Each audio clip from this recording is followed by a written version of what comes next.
451 जो अभी तक संक्रमित मरीज पूर्णतः उपचारित होकर डिस्चार्ज किए जा चुके हैं। जो हम आपसे बहुत दिनों से कह रहे थे कि हम प्रयास कर रहे हैं कि हमारे टेस्टिंग प्रतिदिन 15,000 की क्षमता हो जाए। कल प्रदेश ने 15,079 सैंपल्स टेस्ट किए गए। तो इस प्रकार कल जो हमारी जो ट्रूनेट मशीनें आई हैं प्रदेश में और जो हमने ऑटोमेटेड आरएनए एक्सट्रैक्टर मशीनें मंगवाई थी और जो ढेर सारे आरटीपीसीआर मशीन और बायोसेफ्टी कैबिनेट मंगा करके जो पूरे लेबोरेटरी नेटवर्क को एक्सपैंड किया गया था, उसका ये परिणाम रहा है। माननीय मुख्यमंत्री जी के निर्देशन में और उनके गाइडेंस में ये परिणाम रहा है कि हमारी जो टेस्टिंग की क्षमता है उसमें बहुत ज़्यादा विस्तार हुआ है। और कल प्रदेश में पहली बार 15,000 से ज़्यादा 15,079 सैंपल्स की टेस्टिंग हुई।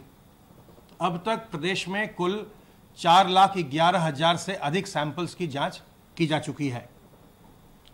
पूल टेस्टिंग में कल 1248 5-5 सैंपल्स के पूल लगाए गए, जिसमें 164 में पॉजिटिविटी पाई गई और 10-10 सैंपल के 84 पूल लगाए गए, जिनमें 7 में पॉजिटिविटी पाई गई। आरोग्य सेतु ऐप का हम निरंतर उपयोग कर रहे हैं और इसलिए हम आपसे भी बार बार अनुरोध कर रहे हैं कि आप भी अपने स्मार्टफोन पर आरोग्य सेतु ऐप को जरूर डाउनलोड करें, क्योंकि यह आपको कोरोना वायरस के संक्रमण के विषय में सतर्क करता है और सतर्क और सावधान रह के ही हम इस संक्रमण से अपना बचाव कर सकते हैं। जिन लोगों को इस ऐप से अभी तक अलर्ट्स आए हैं, उनमें से 71,736 लोगों को हमारे कॉल सेंटर से फ़ोन किया गया है। उनमें से 155 लोगों ने ये सूचित किया है कि वो धनात्मक है, पॉजिटिव है और हॉस्पिटलाइज्ड है, और 3,289 लोगों ने ये बताया कि वो क्वारंटाइन में हैं। जो लोग भी पॉजिटिव हैं उनके चिकित्सा विभिन्न चिकित्सालयों में और चिकित्सा महाविद्यालयों में निरंतर किया जा रहा है। आशा वर्कर्स बहुत ही दृढ़ता से और संजीदगी के साथ अपना कार्य कर रही हैं और वो गांव में जो हमारे प्रवासी कामगार लौटे हैं, घर घर जाकर के उनका हालचाल पूछ रही हैं और अगर उनमें किसी प्रकार के लक्षण पाए जा रहे हैं तो उसकी सूचना वो उपलब्ध करा रही हैं, जिसके आधार पर उनके टेस्टिंग करके जो लक्षणात्मक लोग हों, लक्षण वाले हों, उनके या तो खांसी हो रही हो या ज्वर हो या सांस फूल रही हो, तो वैसे लोगों की जांच करके निरंतर उनके टेस्टिंग का कार्य और अगर संक्रमित पाए जाए तो उनके चिकित्सा का कार्य चल रहा है। अब तक आशा वर्कर्स के द्वारा 15,13,585 प्रवासी कामगार की ट्रैकिंग की जा चुकी है। ये आपके माध्यम से मैं फिर से अनुरोध करना चाहूँगा कि ये एक संक्रामक बीमारी है जो किसी को भी हो सकती है, जो किसी उम्र का लिहाज नहीं करती, जो धर्म और जाति का लिहाज नहीं करती। इसलिए इस बीमारी से न तो हमको डरना है, न बीमारी होने पर अपने अंदर हमको कोई हीन भावना लानी है, न ही अगर दूसरे को बीमारी हो जाए तो उसके प्रति मन में कोई दुर्भावना लानी है, और हमें इसे छुपाना नहीं है। जैसे ही बीमारी के लक्षण हो तत्काल हम अपनी जांच कराएं, तत्काल हम उसके लिए सहायता प्राप्त करें।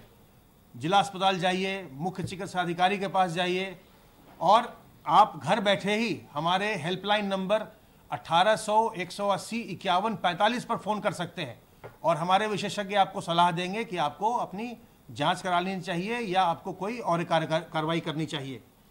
तो इस बीमारी को बिल्कुल न छुपाइए, आगे आइए। किसी के बीमारी हो जाए तो दुर्भावना मत रखिए, उसकी सहायता करिए, उसे आप उसकी जांच कराने में, उसका इलाज कराने में उसकी सहायता करिए। हमारा सर्वेलेंस का कार्य लगातार चल रहा है और उसके अंतर्गत हम अभी तक 1,15,333 टीम दिवस के माध्यम से 88,07,958 घरों का सर्वेलेंस हमने किया है, जिसमें 4,48,429 लोग उन घरों में रहते हैं। एक चीज़ जो हमने बताया था कि जहां हमारे प्रवासी कामगार लौटे थे, वैसे हमने 18 जिलों में 72 गाँव को चुना था, जिसमें कि 50 से ज़्यादा प्रवासी कामगार वापस गए थे जिन गाँवों में, और वहाँ हमने उनके जाने के 15-20 दिन के बाद हमने जो गांव में और लोग रहने वाले थे उनके हमने सैंपल लेकर जांच करवाई थी देखने के लिए कि कोई संक्रमण तो उनसे गांव में नहीं फैला है। और जो हमारे परिणाम आए उसमें हमने देखा कि संक्रमण नहीं फैला। हमारी जो ग्राम निगरानी समितियां हैं, जो मोहल्ला निगरानी समितियां हैं, वो मजबूती से कार्य कर रही हैं। उसी क्रम में अब हम कल से टारगेटेड सैंपलिंग का एक नया अभियान 1 सप्ताह का शुरू कर रहे हैं। और उसके अंतर्गत हम वैसे लोग जो वल्नरेबल हैं और वैसे लोग जो बहुत मोबाइल रहते हैं, जो बहुत ज़्यादा जिनका आना जाना रहता है, वैसे लोगों का हम टारगेटेड उनकी हम सैंपलिंग कराने जा रहे हैं।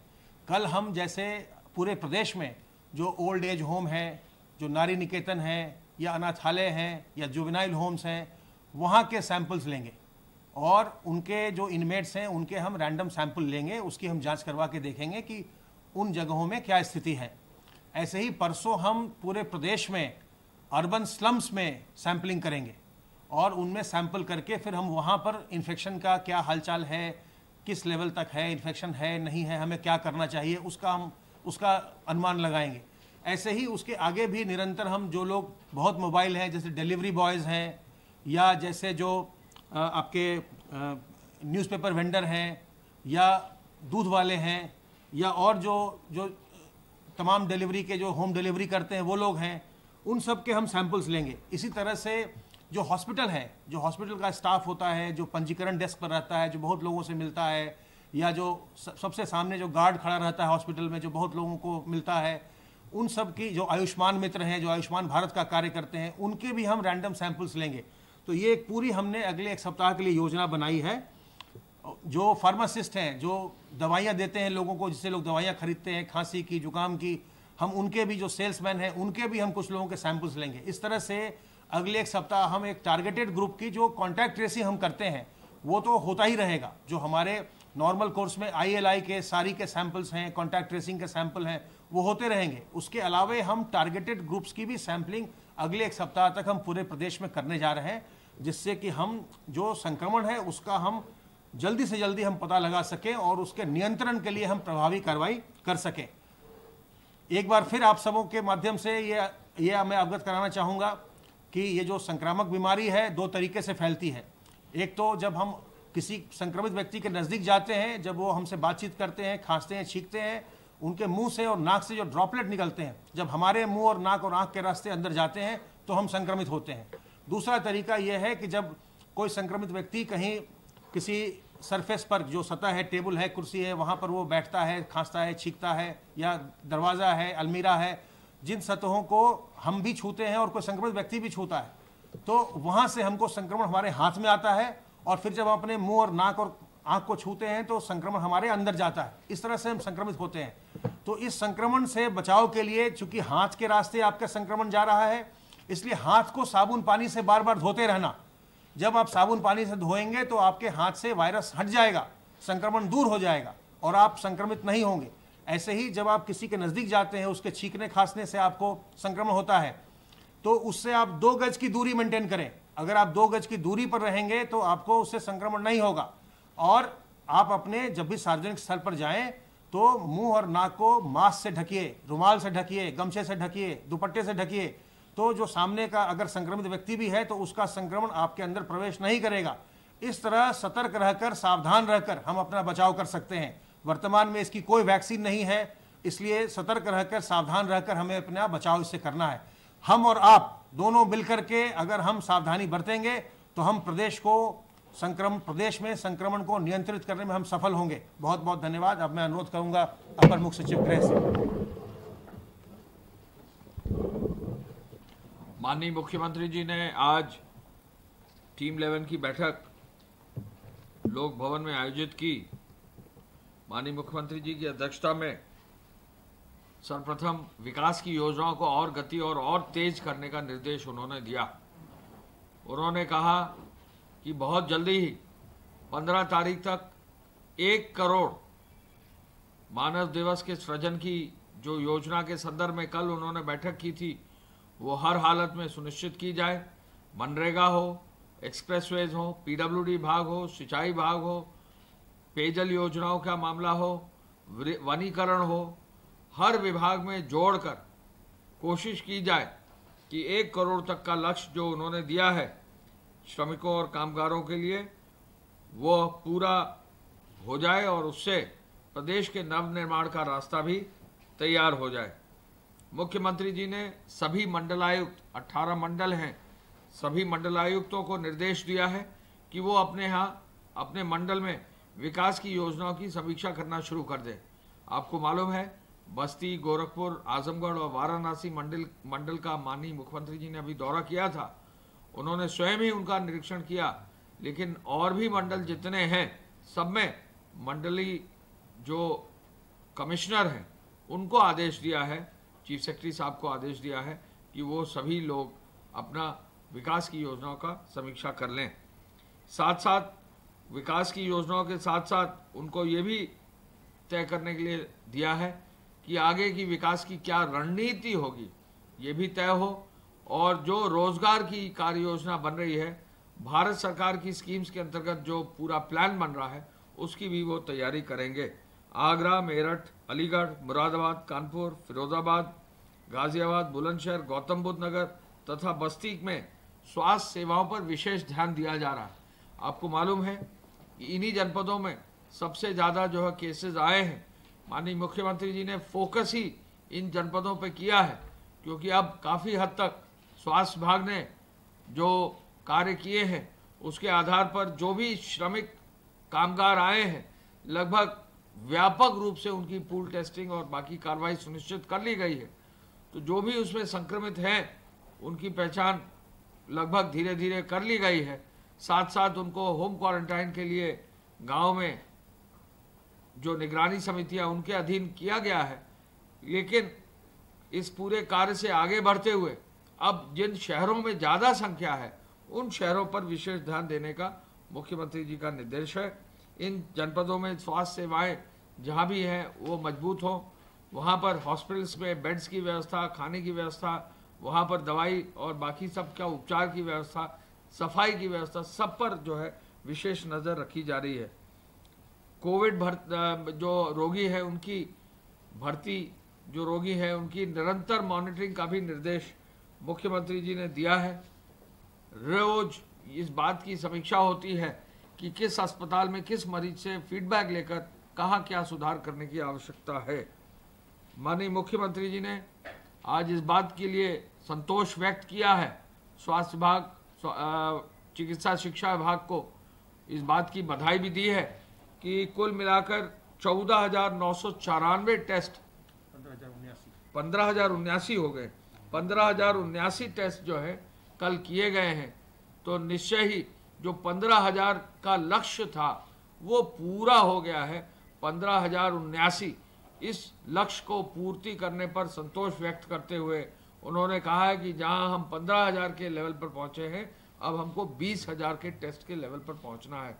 प्रदेश की जनसंख्या अधिक है, टेस्ट और संख्या में कराने का निर्देश जो उन्होंने दिया है उसमें ट्रूनेट मशीन्स जो है खुद जो है सरकारी जहाज से लाकर एक एक अस्पताल में, एक एक मेडिकल कॉलेज में, जहां भी अस्पताल प्राइवेट के चल रहे हैं वहां पर भी लगाए जा रहे हैं।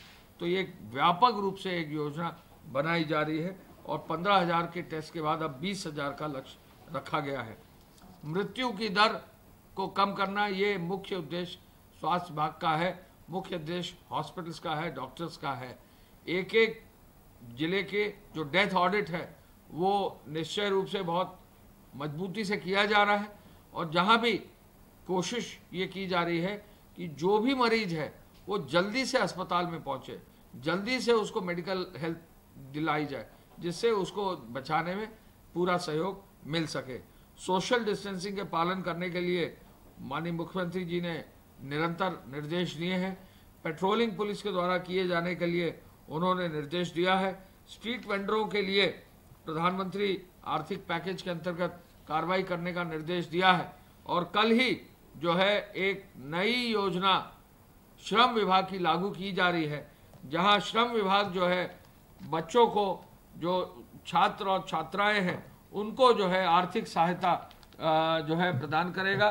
श्रम विभाग की इस योजना को बाल श्रम विद्या योजना का नाम दिया गया है और बाल श्रम विद्या योजना के अंतर्गत कल सुबह माननीय मुख्यमंत्री जी 12 जून को माननीय श्रम मंत्री जी श्री स्वामी प्रसाद मौर्य जी की उपस्थिति में एक योजना शुरू करेंगे और इस योजना के प्रारंभ से श्रम विभाग में एक नई स्कीम जो है श्रमिकों के बच्चों के लिए, बालिकाओं और बालकों के लिए स्टार्ट हो सकेगा। ये बाल श्रम निषेध दिवस कल है, कल बाल श्रम निषेध दिवस है, उसके उपलक्ष्य पर ये जो एक नई योजना आ रही है, बाल श्रमिक विद्या योजना, इसको कल से लागू किया जा रहा है और 2000 बच्चों को कल ही जो है ये इस योजना के अंतर्गत लाभान्वित किया जाएगा। मैं आगे ये भी बताना चाहूँगा कि आज तक 1643 ट्रेनें हमारी आ चुकी हैं, 22,18,578 लोग इन ट्रेनों के माध्यम से आ चुके हैं। इसके साथ साथ हम ये भी आपको बताना चाहेंगे कि जो हमारे गृह विभाग के माध्यम से कार्रवाई की गई है, अब तक 188 के अंतर्गत 64,118 FIR दर्ज की गई हैं, 54,163 वाहन सीज किए गए हैं। अब करीब 28 करोड़ रुपया, 27 करोड़ 94 लाख रुपया जो है जुर्माना वसूल कर लिया गया है। 694 EC एक्ट की FIR दर्ज की गई हैं। फेक अकाउंट्स पर कार्रवाई करते हुए 11 जून को 9 मामलों पर कार्रवाई की गई है। कुल 1427 मामलों में कार्रवाई की गई है। हॉटस्पॉट्स की संख्या 2082 है, जिनमें 8,45,000 मकान हैं और लगभग 50,000 से अधिक लोग इनमें निहित हैं। इन हॉटस्पॉट क्षेत्रों में विशेष रूप से पूरी व्यवस्था है। APC साहब के माध्यम से हॉटस्पॉट्स के क्षेत्रों में जो है लगभग 92 सामुदायिक शौचालय संपादित किए जा रहे हैं और इसके साथ साथ गेहूं क्रय में भी अब और अधिक प्रगति करते हुए 376 लाख क्विंटल गेहूं का परचेज कर लिया गया है। उद्योग के माध्यम से 1107 फ्लोर मिल, 503 तेल मिल, 312 दाल मिलें चालू की जा रही हैं। पूरे प्रदेश में उद्योग अब लगभग अपने सामान्य गति पर आ गया है। पश्चिमी उत्तर प्रदेश में भी और पूरे प्रदेश में कई उद्योग जो चालू होने थे सब लगभग चालू हो गए हैं और उद्योगों का जो है उनके चालू होने से जो भी वहाँ श्रमिक और कामगार काम कर रहे हैं उनको भी पूरा लाभ मिल रहा है। पुनः इस अवसर पर मैं कहना चाहूँगा कि ये जो 15,094 टेस्टिंग का लक्ष्य, उन 15,079 टेस्टिंग जो की गई हैं, 15,079, ये 15,000 जो क्रॉस किया गया है, ये उद्देश्य प्रदेश में यह है कि प्रदेश की टेस्टिंग की क्षमता और मजबूत की जाए। आगे भी इस टेस्टिंग क्षमता को और मजबूत किया जाएगा और निश्चय ही प्रदेश में जहां भी जो भी व्यक्ति आइडेंटिफाई होगा उसको फिर समुचित उपचार दिया जाएगा। 1 लाख से अधिक बेड हमारे प्रदेश में है और आज की तारीख में जो है पर्याप्त संख्या में बेड्स उपलब्ध हैं। कहीं भी किसी भी मरीज को उत्तर प्रदेश में बेड्स की कमी नहीं होगी। धन्यवाद। जय हिंद। तो यूपी सरकार की प्रेस कॉन्फ्रेंस आप सुन रहे थे, जिसमें साफ तौर पर प्रमुख सचिव स्वास्थ्य अमित मोहन ने कोरोना वायरस के जो एक्टिव मरीज हैं और कितने मरीज आइसोलेट हैं उन सारे मरीजों के बारे में